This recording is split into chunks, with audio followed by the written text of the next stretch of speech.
बिस्मिल्लाहिर्रहमानिर्रहीम। अस्सलामु अलैकुम। एक दफा सुल्तान सलाहुद्दीन अय्यूबी रहमतुल्लाह अलैह भेस बदले मिस्र शहर का दौरा कर रहे थे। चलते चलते आप मिस्र शहर के एक कबीला ज़बान जा पहुंचे। सुल्तान कारोबारी यानी ताजर लोगों के रवैये और रियाया के रहन सहन के बारे में जान रहे थे। अचानक सुल्तान की नजर एक ताम खाने पर पड़ी।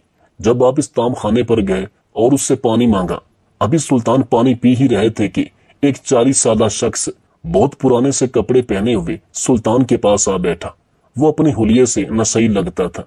इसकी चाल ढाल से वाज़े नजर आता था कि ये इंसान दुनिया से बिल्कुल गाफिल है। सुल्तान चौके भेस बदले हुए थे और जैसे ही पानी पीकर फारिग हुए तो इस नशई ने सुल्तान सलाहुद्दीन अय्यूबी से कहा, मुझे कुछ दिनार चाहिए। सुल्तान ने कहा, अगर सच बताओगे तो शायद मैं तुम्हारी कुछ मदद कर सकूं। तो इस तरह नशई ने कहा कि मैंने नशा करना है और मेरे पास दिनार नहीं है। मैं 2 दिन से नशा नहीं कर सका, जिसकी वजह से मेरे जिस्म में जान नहीं है। अभी कुछ देर पहले मैं आसमान वाले से कह ही रहा था कि कोई ऐसा बंदा भेज जो मेरी मदद कर सके। तो जैसे ही आप आए और मेरी आप पर नजर पड़ी तो मुझे यकीन हो गया कि अल्लाह ने आपको मेरी ही मदद करने के लिए भेजा है। सुल्तान ये सुनते ही बड़े हैरान हुए और फिर इसे कहा कि मैं तुझे नशे के लिए दिनार नहीं दे सकता, लेकिन हाँ, तुझे खाना खिला सकता हूँ। बताओ क्या खाना पसंद करोगे।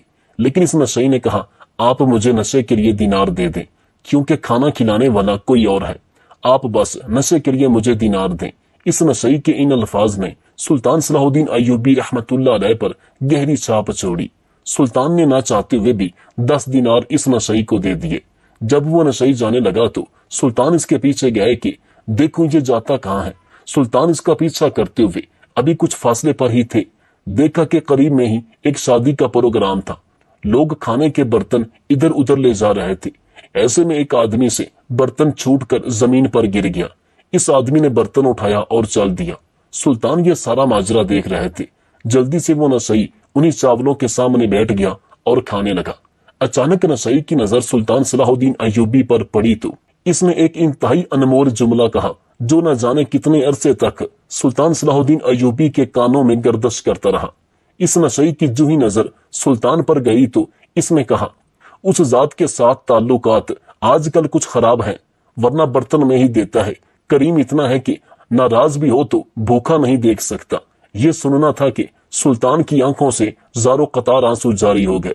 सुल्तान को यकीन नहीं आ रहा था कि एक ऐसा शख्स जो बिल्कुल दुनिया से गाफिल है, वो इतनी अनमोल बात कैसे कर सकता है, जो कि हकीकत पर मबनी हो। जब इस नशई ने सुल्तान को रोते हुए देखा तो इनके करीब आया और पूछा कि आप ऐसे क्यों रो रहे हैं, हालांकि मैंने आपको कोई झूठ नहीं बोला। सुल्तान बेसाख्ता इस नशई से लिपट गए और अपना हुलिया यानी भेस बदल कर इस नशई से मुखातिब हुए और कहा कि मैं इस सल्तनत का सुल्तान सलाहुद्दीन अय्यूबी हूँ। ये सुनना था कि वो नशई कांपने लगा। सुल्तान ने इसे दिलासा दिया और कहा कि जो बात तूने मुझे कही है, हालांकि तुम इस दुनिया से गाफिल हो, तुम्हें अपने नशे के सिवा किसी चीज से कोई गरज नहीं है। अगर इस दुनिया के समझदार लोग, जिनको अल्लाह ताला ने अकल समझ बूझ दी है, अगर वो इतनी सी बात समझ लें कि वो राज़िक है, उसने हर हाल में खिलाना है, तो दुनिया से तमाम लड़ाई झगड़े, कत्लो गारत ये सब खत्म हो जाए और लोगों का जाहिर और बातिन दोनों पाक साफ हो जाए और मुकम्मल अल्लाह पर भरोसा हो जाएगा। नशई ने सुल्तान से वादा किया कि मैं आइंदा नशा नहीं करूंगा। सुल्तान ने इसे मजीद सोने के सिक्के और दिनार दिए और कहा कि तुम एक समझदार आदमी हो, इस रकम से तिजारत करो और हकीकत में जैसे अल्लाह तुझे खिलाता है वैसे ही लोगों को खिलाने का जरिया बन जाओ। तुम्हारी दुनिया और आखिरत संवर जाएगी। सुल्तान ये कहते हुए अपनी मंजिल की तरफ रवाना हो गए कि किसी ने बिल्कुल सच कहा है कि इल्म किसी की मेरास नहीं। कोई भी शख्स किसी भी मजहब का क्यों ना हो, किसी भी हुलिये का क्यों ना हो, वो किसी भी वक्त कोई ऐसा जुमला, कोई ऐसा अमल करके अपनी और दूसरे की जिंदगी की काया पलट सकता है। इसमें कोई दो राय नहीं कि जब अल्लाह ताला हिदायत देने पर आता है तो कोई वसीला पैदा कर देता है, जिसकी वाज़ेह मिसाल मंदरजा बाला तहरीर है। क्योंकि ना नशई को पता था कि मैं वक्त के सुल्तान से मिलूंगा और खुदा मुझे हिदायत देगा, और ना वक्त के सुल्तान को मालूम था कि मैं एक फटे पुराने कपड़ों में एक नशई से मिलूंगा और इसके मुंह से इस कदर कीमती और अनमोल जुमला सुनूंगा जो मेरे अंदर, जो मेरे जिस्म के जर्रे जर्रे में सिरायत कर जाएगा। बगदाद के अंदर एक वलीउल्लाह था। इस वलीउल्लाह का पूरा बगदाद मुरीद था, لیکن بغداد کے اندر ایک تاجر رہتا تھا جو اس ولی اللہ سے نفرت کرتا تھا اور ہر وقت اس ولی اللہ کو تنقید کا نشانہ بناتا۔ اس تاجر کو جہاں چند لوگوں میں اس کے خلاف بولنے کا موقع ملتا یہ اپنی بڑاس نکالتا، لیکن پھر کچھ وقت گزرنے کے بعد وہی تاجر اس ولی اللہ کا مرید بن گیا۔ لوگوں نے اسے پوچھا کہ تم پہلے اس پر اتنی تنقید کرتے تھے، تم اس سے سخت نفرت کرتے تھے، اور پھر تمہیں اس کی ایسی کس ادا نے متاثر کیا جس کی وجہ سے تم اس کے غلام بن گئے؟ اس نے کہا جس ولی اللہ کا پورا بغداد مرید تھا وہ آدمی جب مسجد میں نماز پڑھنے آتا تو بغیر وضو کیے ہی نماز پڑھنی شروع ہو جاتا، حتیٰ کہ بعض دفعہ میں نے اسے کھیتوں میں سے پیشاب کر کے نکلتے ہوئے دیکھا تھا۔ اس کے علاوہ وہ صرف فرض نماز پڑھ کر چلا جاتا۔ میں نے کئی دفعہ امام صاحب کو بھی اور دیگر نمازیوں کو کہا کہ تم اس کو اپنا پیر مانتی ہو، لیکن یہ تو صرف فرض ادا کر کے چلا جاتا ہے، نہ ہی سنت ادا کرتا ہے اور نہ ہی نفل پڑھتا ہے، پھر یہ پیر کیسے ہوا؟ میں نے اسے کئی دفعہ خود بھی کہا، اے بزرگ آپ فرض نماز پڑھتے ہیں، نہ ہی سنت پڑھتے ہیں اور نہ ہی نفل ادا کرتے ہیں، پورا بغداد آپ کا مرید ہے، مجھے اس بات کی سمجھ نہیں آتی، آخر آپ نے اتنی جلدی کہاں جانا ہوتا ہے اور آپ مسجد میں آ کر وضو بھی نہیں کرتے ہیں؟ لیکن وہ ہمیشہ خاموش ہو جاتا۔ ایک دن اس تاجر نے سوچا کہ آج میں اس راز سے پردہ اٹھا کر رہوں گا، چاہے اس کے لیے مجھے اپنی سنت اور نفل بھی قضا کیوں نہ کرنے پڑے۔ معمول کی طرح وہ بزرگ مسجد میں آیا اور فرض پڑھنے کے بعد مسجد سے چلا گیا۔ پیچھے پیچھے وہ تاجر بھی اس کے پیروں کے نشان پر چل پڑا اور اس نے سوچا کہ آج اس راز سے پردہ اٹھا کر ہی رہوں گا۔ وہ بزرگ تاجر آگے اور وہ تاجر اس کے پیچھے پیچھے۔ وہ ولی اللہ مسجد سے نکل کر سیدھا گوشت والی دکان پر گیا اور گوشت خریدنے لگا۔ جب اس تاجر نے دیکھا تو دل ہی دل میں کہنے لگا کہ جس کو پورا بغداد پیر مانتا ہے وہ آدمی نماز کو ترک کر کے یہاں کھانے کے لطف لینے آیا ہے۔ پھر اس کے بعد اس نے پکا ہوا بھنا ہوا گوشت خریدا اور ساتھ میں کچھ روٹیاں خریدی اور دوبارہ نان بائی کے پاس چلا گیا۔ پھر اس تاجر نے دل میں سوچا کہ پورے بغداد کے اندر تو لوگ روکھی سوکھی روٹی کھاتے ہیں، لیکن یہاں یہ جناب تو بھنے ہوئے گوشت کے ساتھ گرما گرم روٹیاں کھا رہا ہے اور لوگ اس کو ولی اللہ مانتے ہیں۔ آخر اس کے پیچھے ماجرا کیا ہے؟ تھوڑی دیر گزری، اس آدمی نے پھر بھنا ہوا گوشت خریدا، بعد میں تندور والے سے روٹیاں خریدی اور وہ ولی اللہ جنگل کی طرف نکل پڑا۔ وہ تاجر اس کا پیچھا کرنے لگا اور دل میں سوچنے لگا کہ شاید یہ جنگل میں جا رہا ہے تاکہ لوگ اسے آبادی میں کھانا کھاتے ہوئے دیکھ کر اس سے لوگوں کا اعتبار نہ اٹھ جائے، اس لیے جنگل میں جا کر اکیلا بیٹھ کر اس کھانے سے لطف اندوز ہونا چاہتا ہے۔ وہ تاجر اس کا پیچھا کرنے لگا اور دل میں سوچنے لگا کہ آخر دیکھتا ہوں کہ یہ آگے کیا کرتا ہے۔ وہ اس کا پیچھا کرتے کرتے چلا گیا اور ولی اللہ آگے تھا۔ جنگل میں سے گزرنے کے بعد آگے سے ایک کچی آبادی آ گئی۔ کچی آبادی میں وہ ولی اللہ داخل ہوا اور ایک جھونپڑی کے دروازے پر جا کر کھڑا ہوا، کنڈی کھولی اور اس کے اندر چلا گیا۔ وہ تاجر بھی اس کے پیچھے تھا۔ اب وہ تاجر چھپ کر دیکھنے لگا کہ آخر اس جھونپڑی کے اندر کون ہے۔ جب اس نے چھپ کر دیکھا تو اس کے پیروں تلے زمین نکل گئی۔ اس جھونپڑی کے اندر ایک 80 سالہ بوڑھا بزرگ فالج زدہ بیٹھا ہوا تھا۔ اس کے منہ سے رال ٹپک رہی تھی۔ اس ولی اللہ نے اپنے سر سے پگڑی اتاری، اس کے منہ پر پانی سے صاف کیا، پیالے میں پانی ڈالا، اس کا منہ دھونے کے بعد خود اپنے ہاتھوں سے نیوالا توڑ توڑ کر کھلانے لگا۔ جب یہ تاجر نے سارا ماجرا دیکھا تو وہ حیران ہو گیا اور سوچنے لگا کہ یہ آخر بوڑھا بزرگ کون ہے، اور یہ بزرگ نمازیں قضا کر کے میں تو سمجھا کہ یہ خود لطف اٹھا رہا ہے، آخر یہ اس کی خدمت کیوں کر رہا ہے۔ تھوڑی دیر گزری، کھانا کھانے کے بعد اس بوڑھے بزرگ نے کہا، بیٹا آج مجھے پورے 14 سال گزر چکے ہیں اور تم ہر روز اسی طرح میرے پاس آتے ہو اور میری خدمت کرتے ہو۔ میں تو لاچار ہوں، بوڑھا ہوں، کب تک میری سانسیں چلنی ہیں؟ آخر تم کب تک میری اسی طرح خدمت کرتے رہو گے؟ تو اس ولی اللہ نے کہا، بابا جی آپ فکر نہ کریں، یہ دنیا والے سمجھتے ہیں کہ مجھے اللہ کی عبادت اور میری تسبیح کو دیکھ کر لوگ میرے مرید بن گئے ہیں، لیکن میں سمجھتا ہوں کہ آپ کی خدمت کرنے سے ہی یہ سب کچھ مجھے ملا ہے۔ اس بابا بوڑھے بزرگ نے ولی اللہ کو دعائیں دی اور جیسے ہی وہ باہر نکلا وہ تاجر اس ولی اللہ کے قدموں میں گر گیا اور کہا، حضور آپ مجھے معاف کر دیں، میں آپ کا مرید بن گیا ہوں، میں نے آپ کو بہت غلط سمجھا، میں آپ پر تنقید کرتا تھا کہ فرض کے بعد آپ سنت اور نفل ادا کرتے ہیں اور چلے جاتے ہیں، اور ایک ولی اللہ کا یہ کام نہیں ہو سکتا، اس لیے میں آپ پر تنقید کرتا تھا۔ लेकिन इसके पीछे क्या माजरा था ये आज मुझे अपनी आंखों से देखकर सारा पता चल गया। दोस्तों, वो बुजुर्ग वलीउल्लाह कोई और नहीं था बल्कि हजरत बशर हाफी रहमतुल्लाह अलैह थे। यहाँ आपको हजरत ख्वाजा मोइनुद्दीन चिश्ती अजमेरी रहमतुल्लाह अलैह का अपने मुरीद के साथ मोहब्बत का एक अनोखा वाकया भी सुनाते चले। वाकया कुछ इस तरह का था कि हजरत ख्वाजा मोइनुद्दीन चिश्ती अजमेरी साहब जब नए नए अजमेर शरीफ में आए तो अपने कपड़े का खैमा लगा के इस पे रहते थे। तो एक नौजवान जो बाहर रहता था वो थोड़े अरसे के लिए अजमेर आया। कुछ दिनों के लिए पढ़ाई से फारिग होके अजमेर में रहने वाला था, लेकिन थोड़ा सा दूर रहता था। जब वो नौजवान अक्सर किसी काम से असर की नमाज के बाद वहां से गुजरता तो ख्वाजा अजमेरी पर इसकी नजर पड़ती तो ये हैरान हो जाता, क्योंकि ख्वाजा साहब असर के बाद अक्सर बैठ के रोया करते थे। नौजवान बड़ा सादा था, बचपन में वालिद फौत हो गए, सिर्फ माँ ही माँ थी। एक दिन अम्मा से जाके कहने लगा, ये मुसलमानों का साथी रोता क्यों है? अम्मा कहने लगी, मुझे क्या पता। बच्चा कहता है, मेरे अंदर तजस्सुस बढ़ गया कि बाबे से पूछूं कि तू क्यों रोता है। 5-10 मरतबा जब वो बाजार से यही देखता हुआ गुजरा तो एक दिन बेचैन होकर सीधा कमरे में चला गया। हुजरे में गया तो कहा, बाबा क्यों रोते हो? कहने लगे, मुझे अपने शेख की याद आती है। इस नौजवान ने कहा, मैं समझता था कि रोना सिर्फ दुखों में आता है, शेख की याद आती है। हजरत आयशा सदीका रजी अल्लाह तआला अन्हा फरमाती हैं, जिस दिन नबी पाक सल्लल्लाहु अलैहि वसल्लम रात के वक्त हमारे घर आए ना और हजूर ने फरमाया, अबू बकर चल तूने मेरे साथ मदीने जाना, तो मैंने जनाब सिद्दीक़ अकबर को रोते हुए देखा।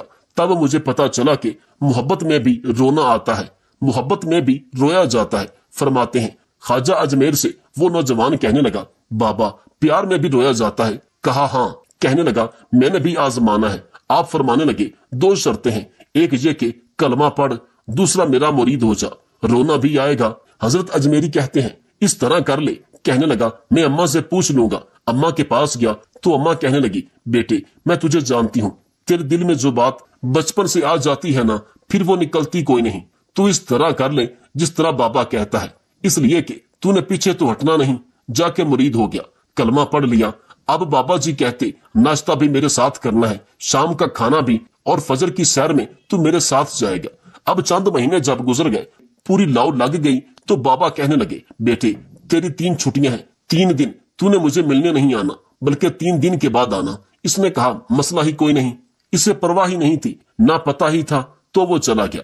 घर में सुबह से शाम तक रहा। शाम को अम्मा ने रोटी दी तो 3 रोटियां खाया करता था, अब एक लुकमा भी ना तोड़ा जाए। अम्मा कहती, बेटा खैर है? नौजवान ने कहा, कोई बात नहीं, कोई अंदर कमी है, किसी चीज की कोई खबर नहीं, पता कोई नहीं। ख्वाजा साहब रहमतुल्लाह अलैह का वो मुरीद। अम्मा बार बार पूछती, लेकिन कोई बात हो तो बताए ना। कुछ नहीं अम्मा, कोई बात नहीं। बड़ी मुश्किल से शाम हुई, रोशनी गायब हो गई, अंधेरा जो छाया, सारी दुनिया बिस्तर पर लेट गई तो इसने उठ के छत पर टहलना शुरू कर दिया। बच्चा ना सोए तो अम्मा कैसे सोई? अम्मा भी छत पे आई।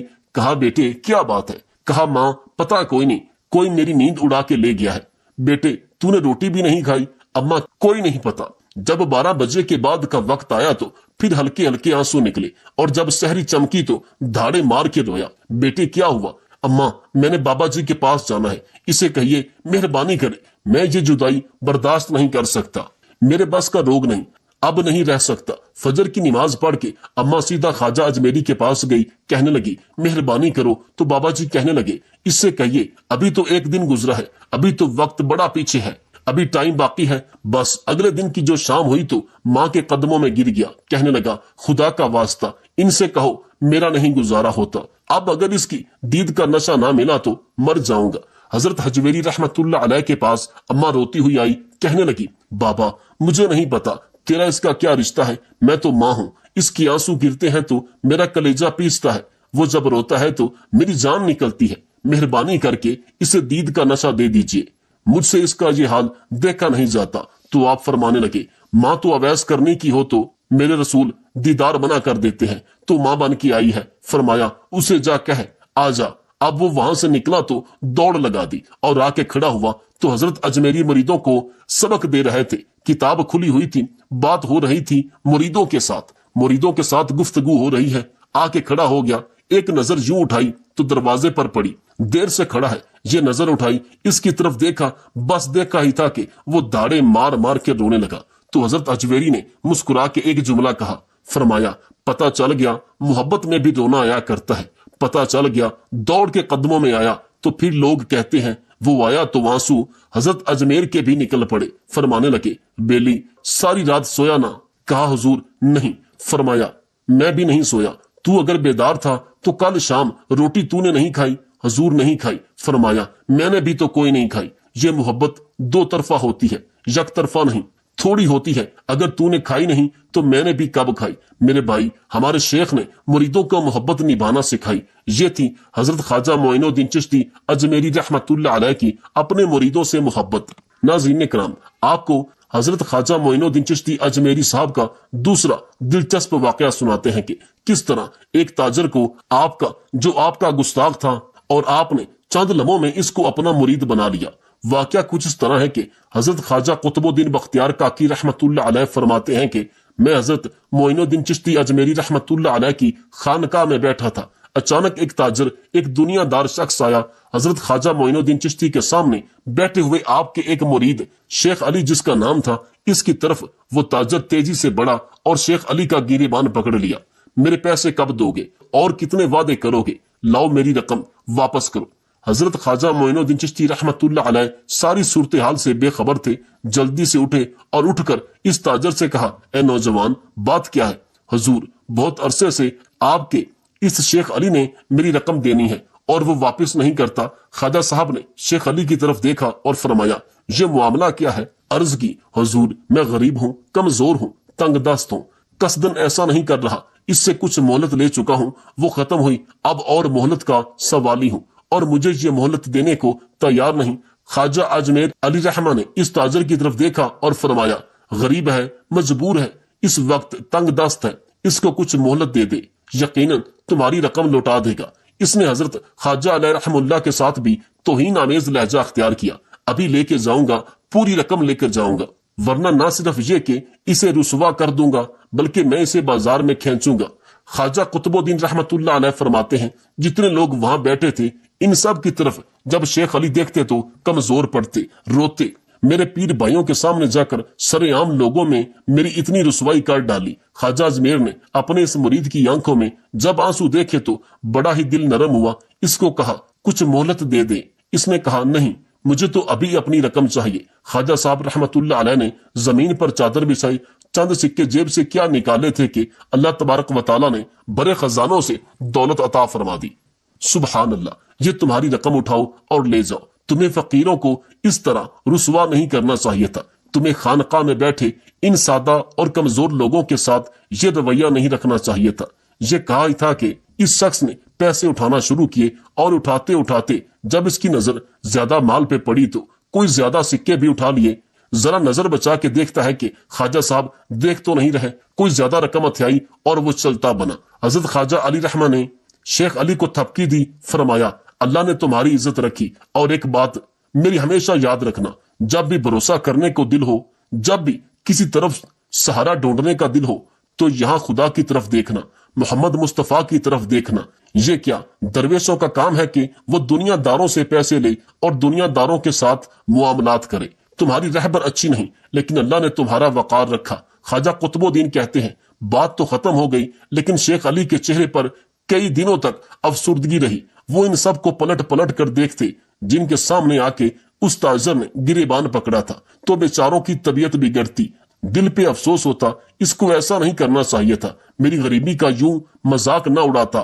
کہتے ہیں چند ہفتے گزرے تو اس تاجر کو ہم نے دوبارہ خواجہ صاحب کی خانقاہ میں داخل ہوتے ہوئے دیکھا، لیکن اب کہ وہ بڑا ہی پریشان آیا، اب کہ وہ بڑا ہی افسردہ آیا، اب کہ وہ آیا تو کانپتا تڑپتا آیا، چادر بڑی سی اوڑھ رکھی تھی۔ آتے ہی حضرت خواجہ کی خدمت میں بیٹھا، تڑپ کے رونے لگا، کہنے لگا اجمیر کے بادشاہ بھول گیا تھا، معافی ہو سکتی ہے، غلطی ہو گئی تھی، درگزر کا سوالی بن کے آیا ہوں۔ ادائے رسول ہند الولی غریب نواز رحمت اللہ علیہ فرمانے لگے پہلیاں نہ بجھاؤ، جو بات ہے اس کو کھول کر بیان کرو، فقیر تیری ہر بات سننے کو اور درگزر کرنے کو تیار ہے۔ اس نے اپنا ہاتھ چادر کے اندر سے نکالا تو کہنے لگا یہ حرکت کرنا چھوڑ گیا ہے، ایسے کہ جیسے اندر کوئی زخم ہو گیا ہے، اور یہ ہاتھ اٹھتا بھی نہیں ہے۔ حضور تکلیف میں ہوں، आजमाइश में हूँ। दरअसल ये था कि मैंने वो सिक्के उठाते उठाते आपसे नजर बचाए कुछ ज्यादा सिक्के उठा लिए थे। मैंने आपकी दौलत को नाजायज हासिल कर लिया था, तो हुजूर इस सबब से मेरे साथ ये हादसा हो गया। मुझे इतने सिक्के लेने चाहिए थे जितने मेरे बनते थे। मैंने नाजायज पैसे ख्वाजा अजमेर से ले लिए। ख्वाजा अजमेर फरमाने लगे, दुनियादार है ना तू, अभी तक दुनियादारी में ही उड़ा हुआ है। तू दुनियादार है, तू अभी तक तेरा ख्याल सिक्कों में, पैसों में, ढेलों में और अशरफियों में उड़ा हुआ है। फरमाने लगे, मुझे पता था तू ज्यादा उठा रहा है, लेकिन फकीर के पास जो खजाना है वो इसकी जात के नहीं, वो रब्बे करीम के दिए हुए हैं। अल्लाह के खजानों में से कोई ले गया तो ले गया, लेकिन तू क्या समझता है कि ज्यादा सिक्के उठाने की वजह से तेरा हाथ हरकत करना बंद हुआ है? तूने एक फकीर और एक दरवेश को बड़े मजमे के अंदर रुसवा कर डाला था। तेरा ज्यादा पैसे लेने की वजह से हाथ कमजोर नहीं पड़ा, बल्कि वो जो तूने इस गरीब के गले में हाथ डाला था और इसे रुसवा कर डाला था, तू क्या समझता है वो लावारिस है? अगर वो कमजोर तंग दस्त है तो बंदा तो रब्बे करीम का है ना, जो ताजर, सेठ, नवाब और जिम्मेदार का रब है। गरीबों का भी वही रब है, इन मस्कीनों का भी वही रब है, इन कमजोरों का भी वही रब है। कहने लगा, हुजूर सवाली हूँ। फरमाया, उठ के जा और बड़े मजमे में जाके एक दफा इस दरवेश से मुआफी मांग। मुझे उम्मीद है अरस का रब तेरे सारे गुनाह मुआफ फरमा देगा। एक दफा मुआफी मांग ले, जा सवाल कर ले। वो शेख अली के सामने आके खड़ा हुआ और कहने लगा, अगर आप मुआफ कर दें तो मेरी तकलीफ दूर हो जाएगी। शेख अली की आंखों में छम छम आंसू बरसे। कहने लगा, आपने मुआफ किया नहीं। कहने लगा, तू ताजर है, तू दुनियादार है, तेरे दिल में पता नहीं क्या तस्वुर है। मैंने तो मुआफ करना ही है, इसलिए कि ना मैं ताजर हूँ, ना मैं जिम्मेदार हूँ और ना मैं दुनियादार हूँ। मैं तो गरीब नवाज का मानने वाला हूँ। मेरी मजबूरी है कि जिस शख्स का मैं नौकर हूं ना, इसने सिखाया ही मुआफ करना है। इसके दर में रहता हूं, इन्होंने दरगुजर करना सिखाया है। उधर जब मुआफी हुई तो ख्वाजा ने थपकी भी दी, दुआ भी फरमाई, रब्बे करीम ने शिफा अता फरमा दी। सुभान अल्लाह। तो ख्वाजा अजमेर कहने लगे, मियाँ जा, तेरी तंदुरुस्ती हो गई, चला जा। वो कहने लगा, हुजूर अब किसने जाना है? अब तो मैं तेरी दहलीज पे झाड़ू दिया करूंगा। ये हाथ जो तेरी दुआ की बरकत से शिफा याब हुआ है, अजमेर के वाली, अब मैं यहाँ झाड़ू दूंगा, अब मैं यहाँ नौकरी करूंगा।